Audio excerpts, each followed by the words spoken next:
ಜಾತಿ ಗಣತಿ ಸಮೀಕ್ಷೆಗೆ ತೆರಳಿದ್ದಾಗ ನಾಯಿ ಅಟ್ಯಾಕ್ ಮಾಡಿದೆ. ಸಮೀಕ್ಷೆ ಸಿಬ್ಬಂದಿ ಉಮಾರಾಣಿ ಮೇಲೆ ನಾಯಿ ದಾಳಿ ನಡೆಸಿದ್ದು, ಶಿವಮೊಗ್ಗದ ಆಜಾದ್ ನಗರದ ರವಿವರ್ಮ ಬೀದಿಯಲ್ಲಿ ಒಂದು ಘಟನೆ ಸಂಭವಿಸಿದೆ.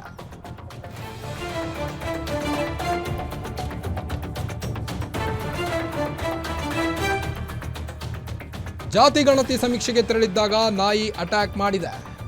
ಸಮೀಕ್ಷೆ ಸಿಬ್ಬಂದಿ ಉಮಾರಾಣಿ ಮೇಲೆ ನಾಯಿ ದಾಳಿ ನಡೆಸಿದ್ದು, ಶಿವಮೊಗ್ಗದ ಆಜಾದ್ ನಗರದ ರವಿವರ್ಮ ಬೀದಿಯಲ್ಲಿ ಒಂದು ಘಟನೆ ಸಂಭವಿಸಿದೆ.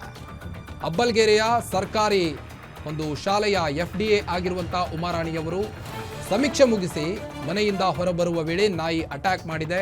ಕೂಡಲೇ ಆ ನಾಯಿ ಉಮಾರಾಣಿಯವರ ಮೇಲೆ ಎಗರಿ ಕಾಲಿಗೆ ಕಚ್ಚಿರುವಂತಹ ಬೀದಿ ನಾಯಿ. ಗಾಯಗೊಂಡ ಉಮಾರಾಣಿಗೆ ಮೆಗ್ಗಾನ್ ಆಸ್ಪತ್ರೆಯಲ್ಲಿ ಚಿಕಿತ್ಸೆ ಕೂಡ ನೀಡಲಾಗ್ತಾ ಇದೆ.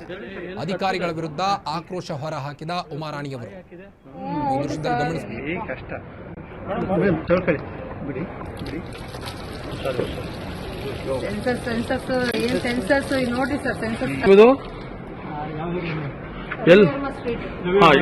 ಎಲ್ಲಿ ಯಾಕೆ ಹೋಗಿದ್ದು ಅಲ್ಲಿಗೆ? ಹಾ, ಅಲ್ಲಿ ಏನಾಯ್ತು? ಅಲ್ಲಿ ಮನೆಗೆ ಇದು ಆಧಾರ್ ನಂಬರ್ ಕೇಳಿ ವೆರಿಫಿಕೇಶನ್ ಅಂತ ಹೋದೆ ಸರ್. ಅದು ಒಂದ್ಸರಿ ಅಲ್ಲ ಸರ್, 2-3 ಸರಿ ವೆರಿಫಿಕೇಶನ್ ಮಾಡಿ ಅಂತ ಒಂದು 20 ದಿನದಿಂದ ಕಾಸು ಕೊಡ್ತಾ ಇದ್ದಾರೆ ಸರ್. ಮಾಡ್ಲಿಕ್ಕೆ ಹೋದಾಗ ಅಲ್ಲಿ ಆಧಾರ್ ನಂಬರ್ ಅಂತ ವೆರಿಫೈ ಮಾಡಕ್ ಹೋದಾಗ ಸುಮ್ಮನೆ ವೆರಿಫೈ ಮಾಡಿ ಬರುವಾಗ ಡಾಗ್ ಬೈಟ್ ಆಯ್ತು ಸರ್. ನಾನು ಬರ್ತಾ ಇದ್ದೆ, ಅವ್ರು ಡಾಗ್ ಬೈಟ್ ಮಾಡಿ ಎಲ್ಲಿ ಕಚ್ಚಿದ ಇದು? ಇಲ್ಲಿ ಕಚ್ಚಿರೋದು ಸರ್. ಫುಲ್ ಬಾಯಿ ಹಾಕಿದೆ. ಹೌದು ಸರ್. ಕಷ್ಟ ತೊಳ್ಕೊಳ್ಳಿ ಬಿಡಿ. ಸೆನ್ಸಸ್ ನೋಡ್ರಿ ಸರ್. ಸೆನ್ಸಸ್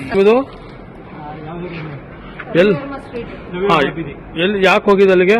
ಸೆನ್ಸಸ್ ಹೋಗಿದ್ದೆ ಸರ್. ಹಾ.